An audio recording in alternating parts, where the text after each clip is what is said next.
ప్రతి రైతుకు గ్రామాల్లో బోరేస్తా, మండలానికి ఒక బోర్లు రిగ్గుబండి చేస్తా, అందరికీ కూడా బోర్లు వేస్తానన్నావు.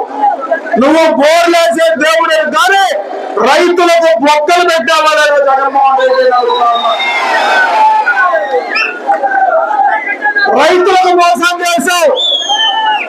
అదేవిధంగా ఎస్సీ బీసీ మైనారిటీలకు మోసం చేశావు. ఈ రోజు మైనారిటీల్లో మళ్ళా కూడా తప్పుదోవ పట్టిస్తా ఉన్నావు. నీ సోషల్ మీడియాలో తప్పుడు ప్రచారం చేస్తా ఉన్నావు. ఈ రోజు ఏదో తెలుగుదేశం పార్టీ ఎన్డీఏలో వచ్చింది, ముస్లింలకంతా అన్యాయం జరుగుతుందని సోషల్ మీడియాలో ప్రచారం చేస్తా ఉన్నావు. ఈ రోజు కొత్తగా తెలుగుదేశం పార్టీ ఎన్డీఏలో కలవల 1999లోనే తెలుగుదేశం పార్టీ ఎన్డీఏలో కలిసింది.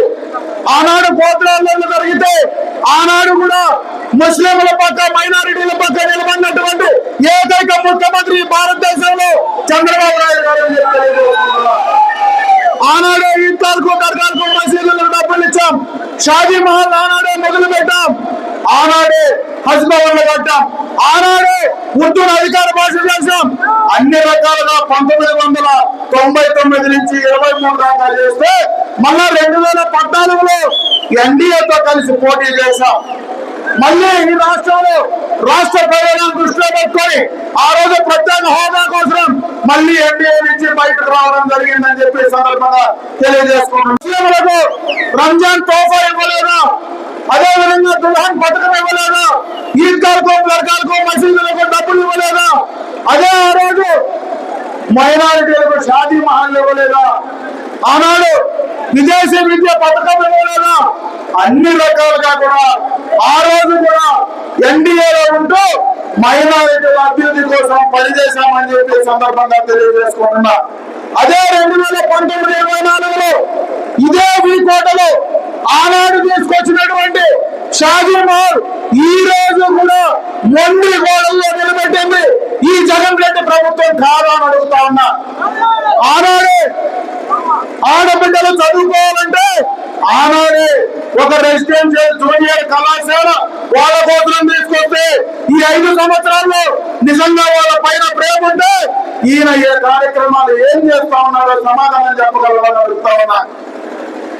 ఈ రోజు తెలుగుదేశం పార్టీ ఈ రాష్ట్ర ప్రయోజనాన్ని దృష్టిలో పెట్టుకొని నేరుగా ఎన్డీఏతో కలిసి పోటీ చేసి ఇక్కడ నిలబడి ధైర్యంగా మాట్లాడుతూ ఉంది తెలుగుదేశం పార్టీ.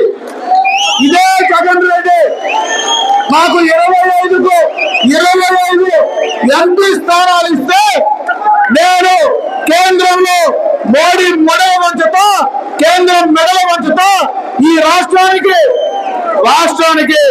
రాజధాని చేస్తా, పోలవరం చేస్తా, ఈ రాష్ట్రానికి ప్రత్యేక హోదా ఇస్తామని చెప్పినటువంటి జగన్ రెడ్డి ఆనాడు కేంద్రంలో సిఏఏ ఎన్ఆర్సీ బిల్లులు పెడితే ఆ బిల్లులు ఈ రోజు మైనారిటీలకు వ్యతిరేకంగా ఉంటే ఆ బిల్లులకు సహకరించి బిల్లులకు మద్దతు ఇచ్చింది ఆ యొక్క ఎన్డీఏలో ఉన్నటువంటి పార్లమెంటు సభ్యులు మిథున్ రెడ్డి, అదే విధంగా విజయసాయి రెడ్డి కాదా సమాధానం చెప్పగలరా అని చెప్పలేరు.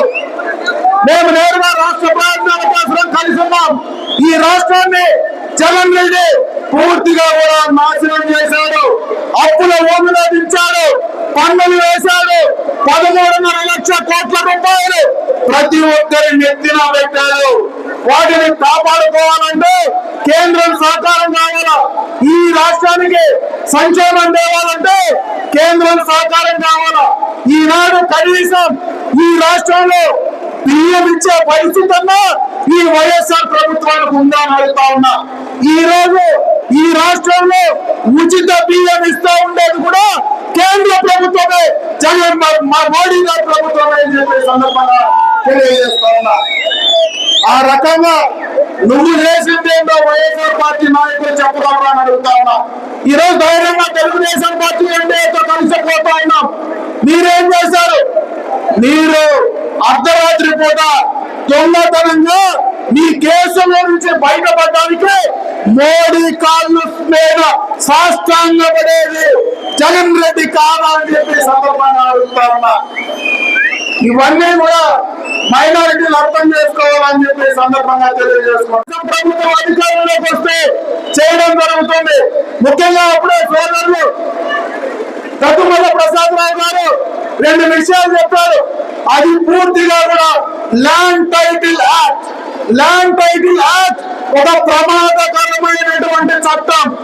ఈ రోజు మనం ఎవరైతే భూమి ఉన్నదో భూమి హక్కుదారులకు ఆ భూమి కాకుండా పోయే పరిస్థితి, ఆ భూమిని ఆ టైటిల్ ను పూర్తిగా కూడా లిటిగేషన్ లో వేసేటువంటి ప్రమాదం ఈ యాక్ట్ పైన ఉంది.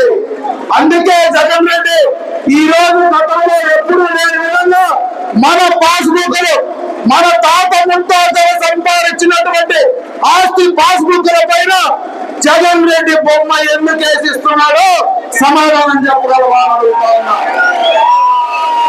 అదేమి వైఎస్ రాజారెడ్డి ఆస్తి కాదు, వైఎస్ రాజశేఖర రెడ్డి ఆస్తి కాదు, మా తాత సుబ్బారెడ్డి ఆస్తి నా పేరు మీద, అమర్నాథ్ రెడ్డి పేరు మీద నేను చేసుకుంటే నీ బొమ్మ వేసుకునే కర్మ నాకెందుకు? సమాధానం చెప్పగలవా జగన్ రెడ్డి? అదే కాదు, ఈరోజు చాలా మంది మీరు రిజిస్ట్రేషన్ పోతా ఉంటారు.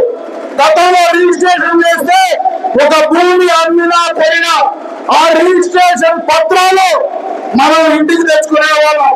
అదే మనకు ఆధారం. ఆ రిజిస్ట్రేషన్ పత్రాలు మనకు అవసరం వచ్చినప్పుడు ఎక్కడైనా బ్యాంకులో మనం పెడితే దానిపైన మనం అప్పు తెచ్చుకునే పరిస్థితి ఉంది. ఈ రోజు రిజిస్ట్రేషన్ చేస్తా ఉన్నారు. ఇక్కడ ఉన్నటువంటి చాలా మంది రిజిస్ట్రేషన్ చేసి ఉంటారు. ఈ రోజు రిజిస్ట్రేషన్ చేస్తే ఎక్కడైనా ఒరిజినల్ పత్రాలు ప్రభుత్వం నుంచి మనకు వస్తున్నాయా? ఫోటో ట్రాక్ కాపీలు మాత్రమే ఈ రోజు మనకు వస్తా ఉన్నారు. వీటన్నిటికీ కారణం మన ఆస్తి పూర్తిగా కూడా ఈ ప్రభుత్వ పరం చేయడానికి ఈ ఆస్తిని తాకట్టు పెట్టి బయట నుంచి అప్పులు తీసుకొచ్చి మన రెడ్డి పైన ఉండడానికి జగన్ రెడ్డి ఆడేటువంటి మాటలు అని చెప్పి సందర్భంగా తెలియజేసుకుంటున్నా. అందుకే ఖచ్చితంగా కూడా ఈ ల్యాండ్ టైటిల్ యాక్ట్ మనం వ్యతిరేకించాలి. అందుకే చంద్రబాబు నాయుడు గారు చెప్తా ఉన్నారు. చంద్రబాబు నాయుడు గారు నేను అధికారం ఇచ్చిన తర్వాత, ముఖ్యమంత్రిగా ప్రమాణ స్వీకారం చేసిన తర్వాత మొదటి సంతకం ఈ యొక్క యువతకు సంబంధించి మెగా డిఎస్సి పైన సంతకం చేస్తా. రెండవ సంతకం ఈ యొక్క ల్యాండ్ టైటిల్ యాక్ట్ ను రద్దు చేస్తా. జగన్ రెడ్డి బొమ్మ పెరిగి మారేస్తారని చెప్పి సందర్భాన్ని గుర్తు